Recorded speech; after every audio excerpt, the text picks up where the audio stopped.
Boa noite a todos. Boa noite, meu povo. Vocês não sabem que eu gosto desse boa noite. Por que vocês não dão logo boa noite para a gente poupar esse tempo?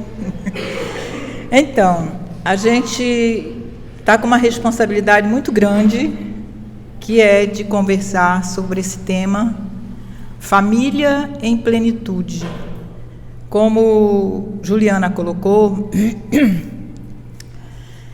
é uma página da obra Constelação Familiar, ditada por Joana de Ângeles e psicografado por Divaldo, onde ela nos traz profundas reflexões acerca do nosso desenvolvimento moral e espiritual, colocando a família, tanto pelos laços corporais como pelos laços espirituais, como um dos fatores, se não o principal, o primordial, para que não haja o falecimento, o desajuste das famílias, da sociedade. E, a propósito, eu achei bastante interessante uma nota que eu vi hoje. Nos dias 13 e 14 de setembro, quer dizer, daqui a uns 15 dias, eu acho, 15 dias talvez, vai acontecer em Campo Grande, Mato Grosso do Sul, o terceiro CONGEBRAS, Congresso Jurídico Espírita Brasileiro.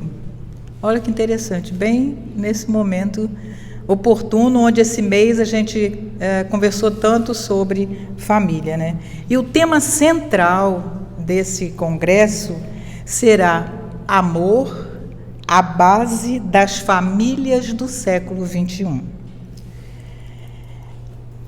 Essa associação jurídico-espírita propõe à sociedade brasileira a valorização do amor como fundamento da nossa constelação familiar, da nossa organização familiar.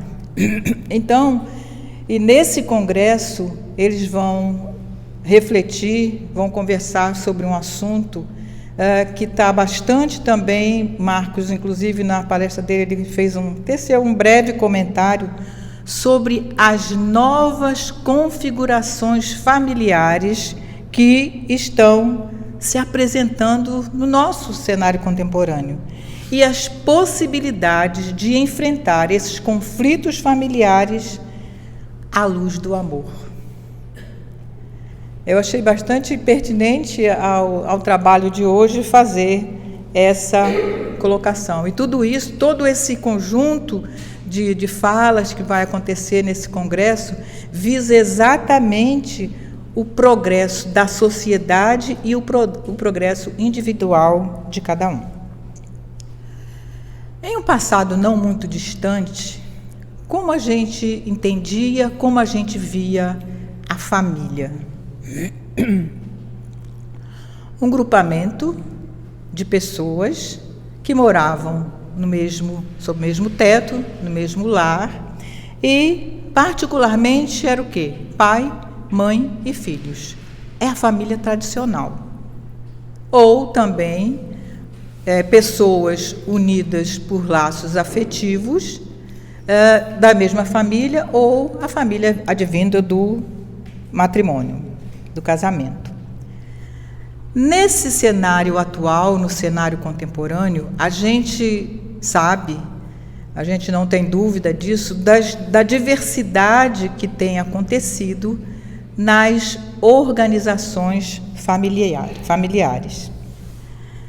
Será que esse conceito que a gente tem, não só de família tradicional, como esses outros grupos familiares que estão surgindo no momento, será que esse conceito simples é suficiente para que a gente compreenda a relevância de uma organização com tantas particularidades como a família? Como entender a família na perspectiva espírita? Como a família alcança a plenitude, que é o tema central da noite. A doutrina espírita coloca para nós, nos apresenta a família como um instituto abençoado, onde espíritos necessitados e em compromissos inadiáveis de auxílio e reparação uns com os outros, em obediência à lei de causa e efeito, reencontram-se num programa de provas e expiações, graças ao princípio da reencarnação. É a forma, é a maneira como a doutrina espírita coloca a família para nós. No livro Vereda Familiar, ditado pela irmã Teresa de Brito, psicografado por Raul Teixeira, ela vai nos dizer que a família constitui um núcleo de libertação e de aprendizagem para os espíritos chegados a esse mundo de densas energias com o objetivo de se renovarem. Olha que as coisas vão se encaixando de acordo com o conceito que a doutrina espírita, a forma que a doutrina espírita nos coloca a família. E para ainda mais enfatizar isso aí, a gente foi lá em Vida e Sexo, onde Emmanuel coloca que de todas as associações terrenas, a família ocupa um lugar preponderante no crescimento espiritual e moral das criaturas. Então, ela ocupa uma função extremamente importante na libertação e na aprendizagem, na oportunidade de aprendizagem em libertação e na forma de regenerar aquele grupo familiar. Então, o que acontece no pequeno grupo doméstico em que todos nós aqui estamos sitiados? Lá, nesse grupo doméstico, a gente vai iniciar o entendimento, a vivência da fraternidade universal. Lá na família, esteja ela em que estágio esteja, mas é a família que necessitamos. Então, nessa família em que nós vivenciamos as nossas primeiras experiências da fraternidade universal, a gente vai iniciar com passos curtos e pequenos as ações, o aprendizado para fatos, para momentos, para teorizar, para feitos nobres, visando a construção da família universal. Então, a gente experimenta o início e dá o início com aquilo que a gente vai vivenciar, visando, então, a família espiritual, a família universal, com vistas ao equilíbrio e à saúde dessa nossa família. Então, fica muito claro a função educadora e regeneradora da família nesse contexto em que a gente está colocando. Plenitude. O que entender como plenitude? Algo, como o nome mesmo diz, pleno, cheio, repleto. Alguma coisa ou algo daquilo que atingiu a avaliação máxima.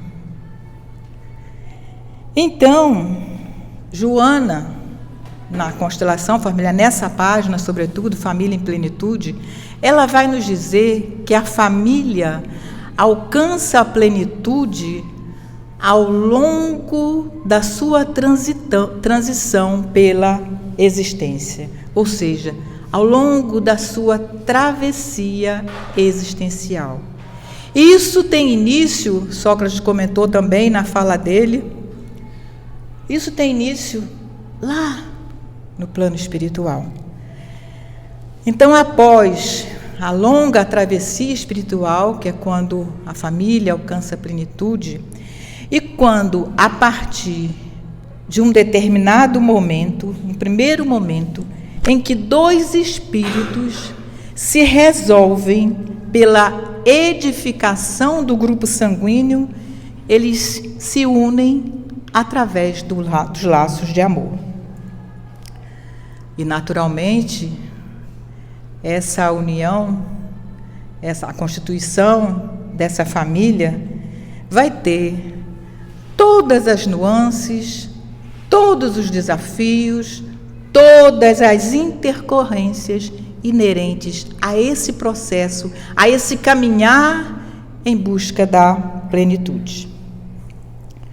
Assim sendo, um compromisso de grande relevância e de extrema responsabilidade se estabelece com essa união. A conquista, como manter essa conquista, a conquista dessa união se dá dia a dia, com o cuidado permanente dessa relação que vai proporcionar o respeito e o crescimento do amor na sua concepção mais abrangente. Teoricamente, perfeito, né? Muito fácil, né? Aquela família perfeita, bonita, amorosa, respeitável. E os conflitos? São naturais, não é? São experiências a serem partilhadas no lar, que vai nos convocar à reflexão, à generosidade e à compreensão daqueles que caminham conosco, que compartilham conosco essa experiência, essa jornada. E somos individualidades. Já temos essa noção, essa consciência. Então, entender o outro, aquele com quem compartilhamos a existência, como criatura única, como individualidade, é essencial em nossas relações. Porque a gente tem, por dom, querer que o outro haja exatamente como eu, que ele interprete, que ele vivencie as dificuldades exatamente como eu vivenciaria. Mas é por isso que a gente diz que é importante esse reconhecimento enquanto seres únicos, individualidades, respeitando o outro para essa harmonia nas nossas relações. E é nesse santuário em que Deus nos coloca, é que recebemos o primeiro mandato de serviço cristão.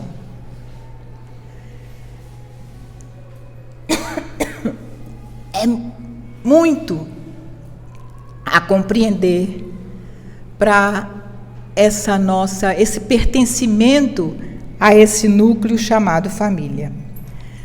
Daí ser a família consanguínea um verdadeiro campo de trabalho para a nossa alma. Quem vence nesse campo de trabalho? Aqueles que se revestem de paciência, aqueles que se revestem de renúncia, aprendendo o respeito e a ternura de amar sem pedir reciprocidade. A gente é muito exigente com os nossos, ou não? A gente é muito exigente. Então, para a doutrina espírita, a família é essa oficina de reparação, onde esses laços serão fortalecidos nas diversas oportunidades reencarnatórias através da função libertadora e educativa da família, através de uma vivência sadia, pautada nos princípios de justiça e de moral. Conforme Joana nos coloca, a família alcança a plenitude ao longo da travessia existencial. Daí a necessidade de nos educarmos para melhor educar aqueles espíritos que são espíritos eternos como nós e que estão sob nossa responsabilidade naquele momento reencarnatório. Então, é ali que nós vamos vivenciar e trabalhar esse respeito, é ali onde viveremos com os nossos familiares, não permitindo que o nosso ambiente doméstico se transforme em local de vibrações menos felizes, de energias densas ou de posturas inadequadas.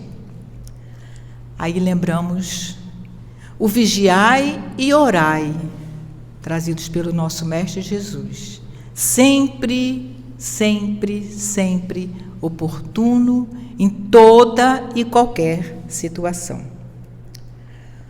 Quando o agregado familiar se deixa levar pelo ciúme, pelo egoísmo, pelo orgulho, pela ambição, o que isso vai gerar? Com certeza são vibrações, momentos vibracionais menos felizes. Isso vai gerar para o grupo familiar dor, vai gerar sofrimento, vai gerar disputas, vai gerar aversões, que hoje, infelizmente, é muito comum no cenário familiar, no ambiente doméstico. Então, seja qual for o ambiente doméstico em que estamos situados, cumpre-nos o dever, o entendimento do amor fraternal, mantendo esse conhecimento vivo em nosso íntimo, no trato com aqueles com quem compartilhamos essa existência. E essa postura, se você trabalha isso no seu ambiente doméstico, é isso que você vai levar para o lado de fora, é isso que você vai levar para a sociedade. Então, essa postura vai nos ajudar nos embates fora do nosso ambiente doméstico, onde nem sempre a gente a gente recebe o acolhimento que a gente tem no núcleo familiar. Na questão 775 do Livro dos Espíritos, os superiores vão dizer que a família é o alicerce da sociedade e nela se assenta a base para a harmonia dos povos. Uma visão muito ampla da espiritualidade, um olhar, então, para essa família universal. E Kardec, no Evangelho, capítulo 14, item 8, ele vai dizer, vai esclarecer para nós, que nos ajuda a entender as nossas relações familiares, as ocorrências no nosso contexto familiar.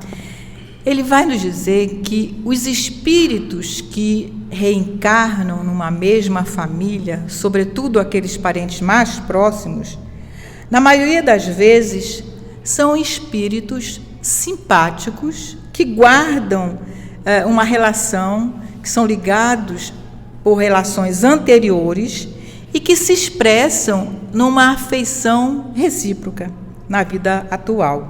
Mas ocorre também desses espíritos serem... O que houve aqui? Espera aí que minha cola apagou. Ajuda aqui, Juliana. Não. Espera aí, meu povo. Vai tá aqui, ó. Tá aqui, ó. Tá não. Ui, fiquei nervosa. Então, ocorre que muitas vezes esses espíritos podem ser também espíritos antipáticos, antipatias que vêm por anteriores relações de antipatia e que se reflete nesse momento, nessa atual existência, por antipatia, por antagonismo. E isso vem explicar o que aqueles que não têm conhecimento dessa realidade, desse núcleo, dessa ocorrência da família como uma sequência reencarnatória, o que vai acontecer? Aí vem as brigas, as dificuldades, as dissidências que ocorrem por não entendimento dessa relação. Então,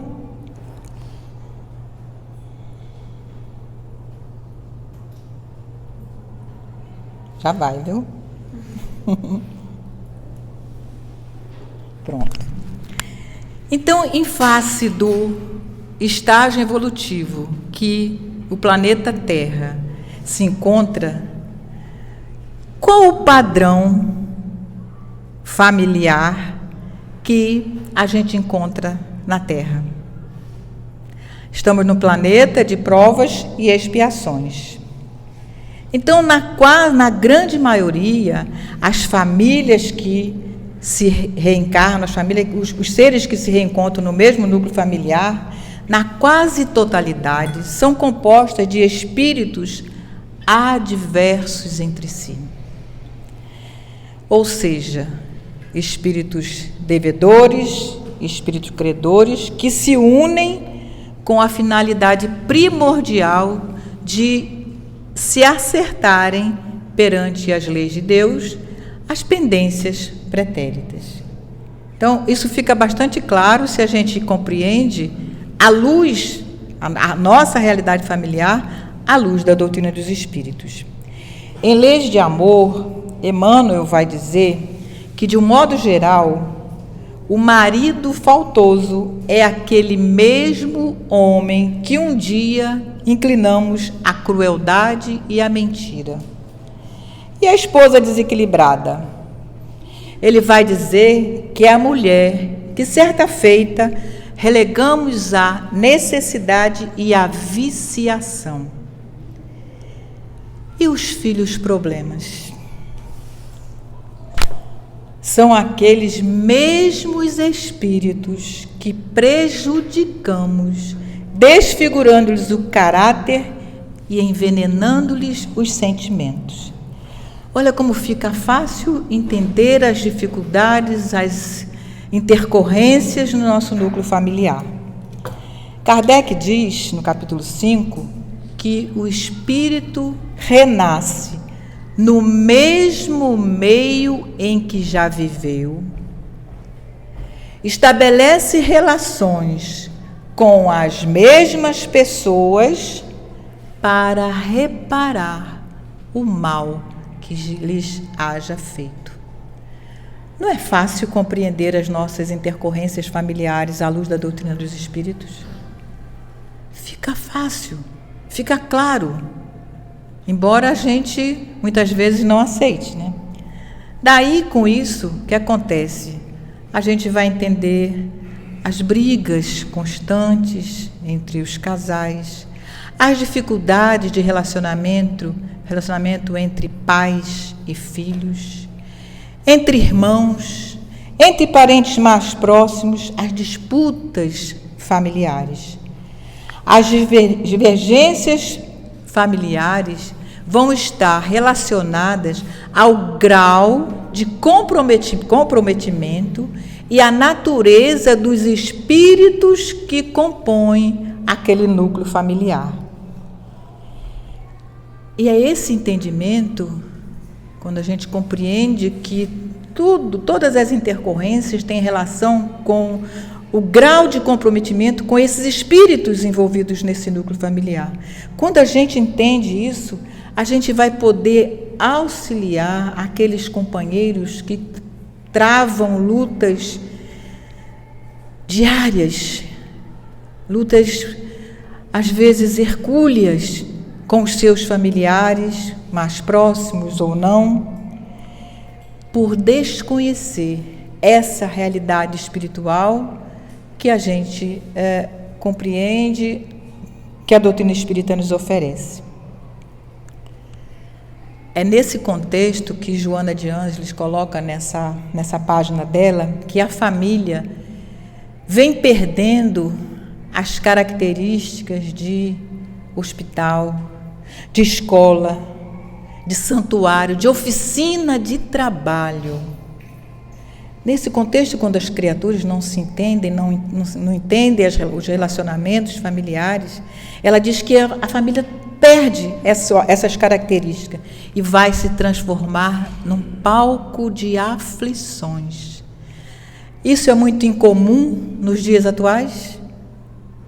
Não. A mídia, se não está próximo de você, a mídia oferece, divulga casos que a gente fica pasmo, de situações, de tragédias que acontecem no seio familiar. A gente não ignora que a organização familiar tem, sim, revelado algumas situações em que prima o desafeto e o egoísmo, onde é muito marcante. E para alguns psicólogos especialistas nesse tratamento familiar, o termômetro das relações familiares chama-se carinho. Se o carinho deixa de existir no toque, na relação, na conversa, a família, isso está sinalizando, isso é indício de um rompimento parcial ou total da convivência. Então a gente precisa ficar atento como está o ambiente doméstico, como está a nossa constelação familiar e se ligar quando alguma coisa a gente percebe que não vai muito bem. E antes que a família adoeça, a gente partir para corrigir. Por quê?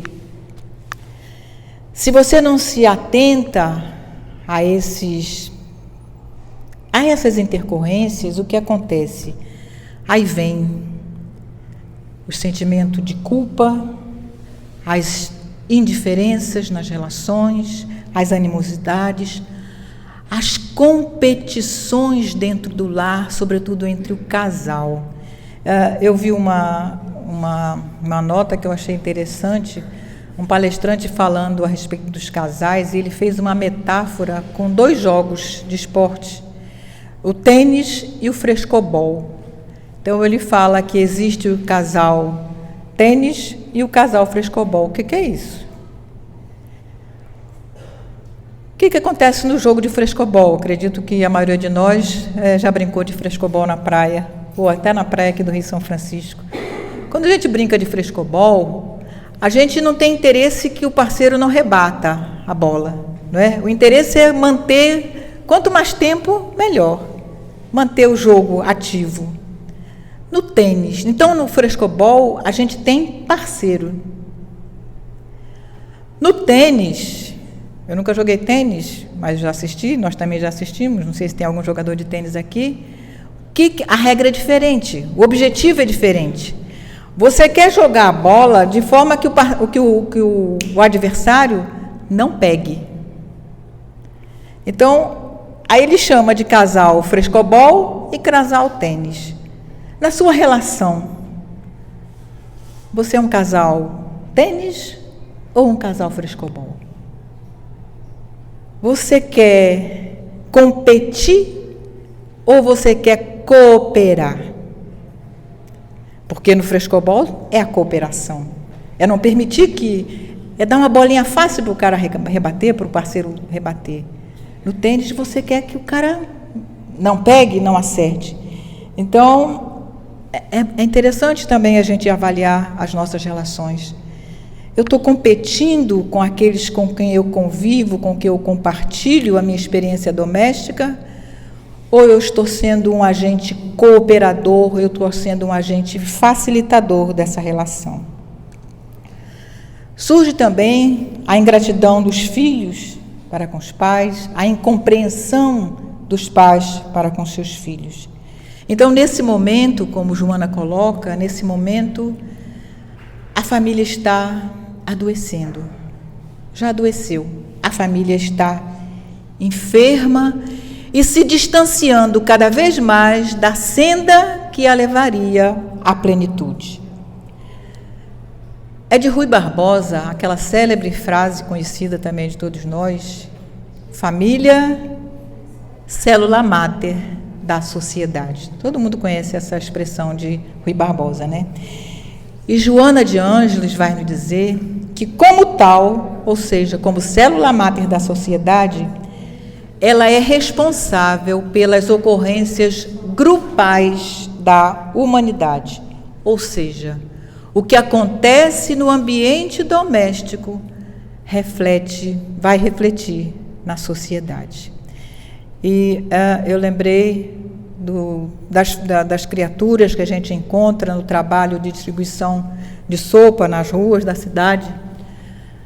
E às vezes a gente tem a oportunidade de conversar com aquele irmão que a gente está atendendo. E quando se pergunta, dependendo se tiver margem, se tiver oportunidade, enfim, aí a gente entra acerca da família. E vocês, quem são seus pais? Sua família? Por onde anda? Tem uns que viram as costas, não sei nem o que é isso. Eles estão lá, na rua. São aqueles irmãos se drogando, se viciando, se perdendo pelo caminho e negligenciando mais essa oportunidade reencarnatória. Então, nos educarmos para conseguir educar o Espírito Eterno, deve ser um lema adotado por todos nós nesse processo de conscientização das nossas responsabilidades enquanto transitando pelo planeta Terra nessa oportunidade. Uma família enferma, como a gente disse há pouco, e a gente já sabe qual é o termômetro da família enferma? O carinho. Necessita urgentemente de terapia antes que as consequências de suas irresponsabilidades vá refletir lá fora, na sociedade, no conjunto social.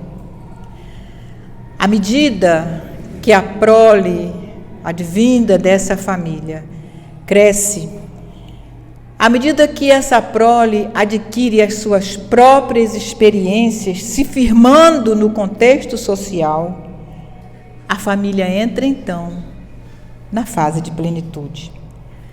Entra só?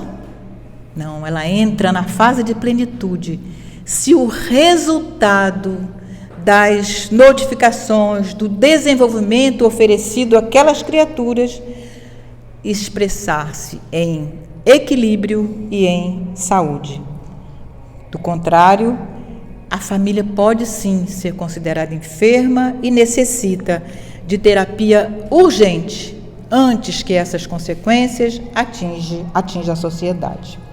Mas é importante ressaltar que o êxito de uma família constituída com vistas a alcançar a plenitude, ela não deve ser considerada apenas com o resultado 100% das orientações dadas, porque muitas vezes um espírito em desequilíbrio, ele pode reencarnar nessa família em caráter de expiação, de provação, porque isso pode ocorrer. Ele reencarna numa família equilibrada com esse propósito de provação.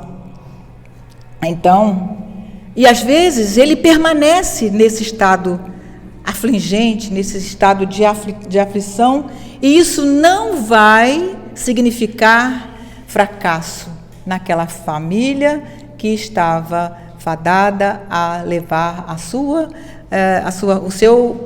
constelação familiar, o seu núcleo familiar à plenitude. Do contrário, a sustentação desse espírito em desequilíbrio que aportou naquela família em caráter de provação, de expiação, a sustentação desse irmão com carinho, com educação, com amor, também vai significar plenitude para aquele núcleo familiar. E aí que no ambiente doméstico, uma conduta cristã, e nós espíritas conhecemos a prática do Evangelho no lar, vai auxiliar muito nessas situações quando essas intercorrências ocorrerem, nos momentos em que essas situações difíceis atingirem o nosso lar. Uma família harmoniosa, ela vai servir sempre de modelo para tantas outras famílias que transitam com todo esse desconhecimento, com todas essas intercorrências que a gente sabe do núcleo familiar por desconhecimento da realidade enquanto espíritos eternos. Emmanuel vai nos dizer que a melhor escola ainda é o lar. Na escola, aprendemos. E com o auxílio imediato de todas essas informações que o Espiritismo nos oferece, todas essas orientações, que essa soma de conhecimento que a doutrina espírita espalha, isso tudo tem sido um meio bastante peculiar, um meio bastante eficiente para que muitos lares, momentaneamente atravessando crises de provações e de expiações, possam se reajustar, possam se consolidar e dar os primeiros passos em direção ao bem. É na própria família que nós vamos aprender tudo aquilo que precisamos para melhor conviver com aqueles com quem partilhamos essa nossa existência, essa nossa jornada evolutiva. Apesar de, às vezes, considerarmos a família do vizinho mais bacana que a nossa, nós estamos exatamente no local, na família, junto àqueles com quem necessitamos estar. Através da família, recebemos de Deus, recebemos do Criador, o primeiro mandato no serviço cristão. É a vida de relação nos proporcionando meios de enfrentar todas as responsabilidades com que vamos enriquecer os nossos espíritos no momento de testemunho e na busca crescente da nossa evolução e de encaminhar esse nosso núcleo familiar com equilíbrio ao alcance daquela paz doméstica, aquela alegria de vivenciarmos em nosso lar. Assim a gente entende que a família está submetida à lei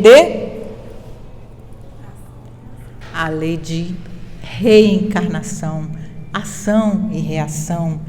Isso vai se revelando nessas reencarnações a que nós estamos, que a família está submetida, isso vai sendo revelado nos pequenos, nos menores detalhes, como uma longa série de causas e de efeito, explicando a nossa existência, explicando as nossas dores, explicando a nossa destinação. E nesse contexto de ir e vir, de construção e reconstrução de situações, nós vamos ter atenuantes e agravantes. E são esses atenuantes e agravantes que vão repercutir na formação da nossa família futura, tanto corporal como espiritual. o amor maternal, paternal, filial, que em breve se tornará o amor universal. Portanto,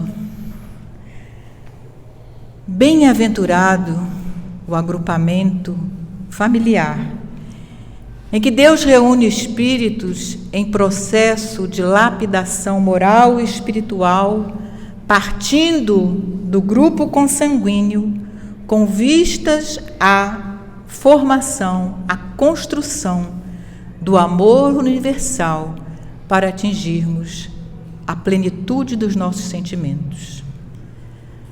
Que Deus, em seu infinito amor e misericórdia, ilumine as nossas consciências, para que possamos usufruir com sabedoria de todos esses ensinamentos que a doutrina espírita nos oferece, e possamos conduzir a nossa família ao equilíbrio e à plenitude. Muita paz a todos.